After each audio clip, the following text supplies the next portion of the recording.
Hello मंडळी, कसे आहात सगळे?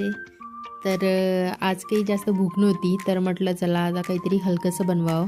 तर म्हटलं मसाला ओट्स बनवते, तर तुमच्यासोबत रेसिपी शेअर करते म्हटलं.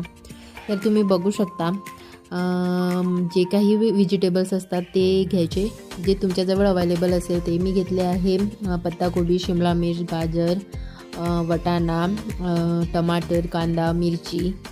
ठीक आहे, तर चला आता बनवूया. मी ठेवलेली आहे कढई, त्यामध्ये 2 चम्मच टाकलेला आहे तूप आणि त्यामध्ये सोडलेला आहे लसूण, अद्रक अँड जिरा. तर त्याला चांगलं होऊ द्यायचं आणि त्यानंतर टाकलेला आहे मी कांदा, मिरची आणि टमाटर. त्यावर थोडं मीठ टाकायचं जेणेकरून टमाटर लवकर नरम होणार. ठीक आहे, आणि त्यानंतर जे काही आपले व्हेजिटेबल्स उरले होते म्हणजे गाजर, शिमला मिर्च, पत्ताकोबी, मटर, ते सगळे टाकून द्यायचे. त्याला छान फिरवून घ्यायचं. नंतर त्यानंतर टाकायचे त्यावर थोडी काली मिर्च. ठीक आहे, काली मिर्च टाकली की थोडं हळद, रेग्युलर मसाले जे आहे ना ते टाकून द्यायचे, बाकीचे तुम्हाला जे आवडत असेल ते. मी टाकलेली आहे हळद, कांदा, लसूण आणि धनिया पावडर थोडा.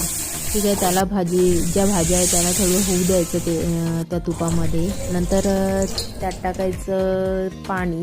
मी 2 ग्लास पाणी टाकलं होतं, तुम्ही तुमच्यानुसार टाकू शकता. ठीक आहे, त्याला उकळी आली की त्यामध्ये जे आपले प्लेन ओट्स आहे ना ते टाकून द्यायचे. ठीक आहे, त्याला चांगलं मिक्स करायचं, नाहीतर ते असं गाठी आल्यासारखं होऊन जाते. ठीक आहे, मिक्स केलं की मस्त शिजू द्यायचं. बघू शकता किती छान दिसत आहे ना.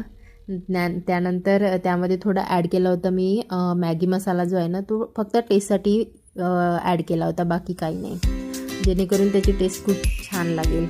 ठीक आहे, झाले ॲड. त्यामध्ये टाकायची कोथिंबीर आणि मिक्स करून घ्यायचं. झाली आहे आता, रेडी आहे ती खायसाठी.